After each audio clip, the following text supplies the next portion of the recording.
Hey, what's going on, everybody? It's Chris back here again with Inside the U. Today was the 11th practice of the spring for the Miami Hurricanes. Unfortunately, we weren't able to watch any of it. There were no viewing periods for the media, but we did speak with some players and head coach Mario Cristobal after practice. So I'm going to keep this short because I don't have a lot of observations to provide. However, I want to start off by saying with Coach Cristobal what he had to say, and that was that Ruben Bain did practice today. He'd been out for a little bit with a minor injury, but he said he was out there today. So I think that's a good sign. You don't want to have an injury linger like what we've seen with some of the other players. So that's just good to see Ruben back out here, and hopefully he can continue to get good work and maybe participate in the spring game, which is April 13th. I've mentioned it quite a bit. I don't have a lot of details. UM is not providing a lot of details on what to expect with the spring game right in front of me here at Cobb Stadium. Cobb Stadium, if you're not familiar with the campus, it's the home of the women's soccer team as well as the track and field program. And there's actually a track meet this weekend, and I would assume that after the track meet is over, they're going to work on getting the bleachers in here and really get the field set up the best they can to get ready for the spring game, which, again, if you haven't been paying attention, it will be exclusive to certain fans. They're expecting a lot of recruits at the event, some boosters, but they've not released the details on who exactly will be able to be out here. I find it interesting that they haven't. I also find it interesting that it is going to be an exclusive spring game. You know, they've typically opened it up, made it free for anybody that wanted to attend, which I think has been great.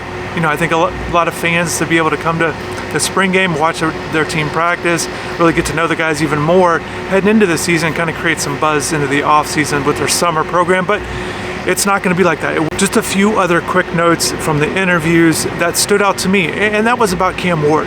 You know, there were wide receivers, Ray Joseph and JoJo Trader spoke, as well as cornerbacks Robert Stafford and Damari Brown. And a lot of them were asked about Cam Ward, about how he's doing at quarterback and what it's like either catching passes from him or going against him. And I found something that was a common theme amongst all the players, regardless of offense or defense, and that was just that Cam's a guy that puts the ball in the right spot. And I think as a receiver, it's obviously great because once you get open, you want the ball placed so you can catch it and make a play.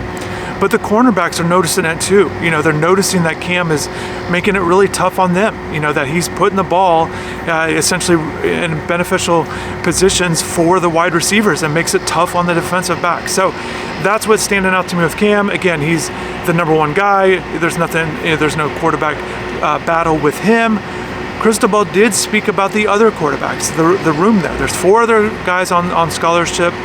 And he mentioned 2 of them. You know, to me, I think it's Reese Poffenbarger has been getting the majority of that second team work, you know, based on drills and some of the things that we've seen. But he mentioned Reese and Emory Williams as 2 guys really pushing Cam.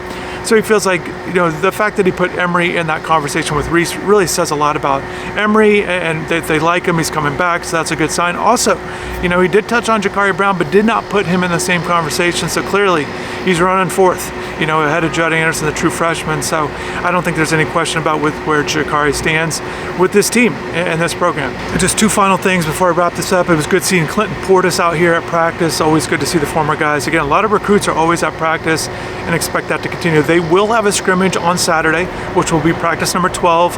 It'll be closed, and they're not providing any remarks like they've done in the past from Cristobal. And then the last thing I want to mention is the tight end position. I've wrote about it a number of times. I've talked about it. I know you guys are very familiar with the lack of production from the tight ends from a year ago.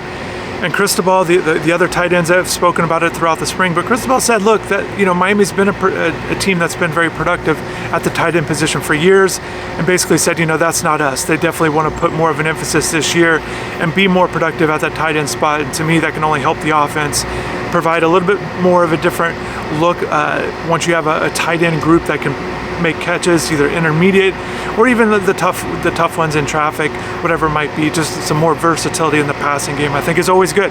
So look for that. I know many of you want to see more from the tight ends. I think Elijah Arroyo is having a good spring.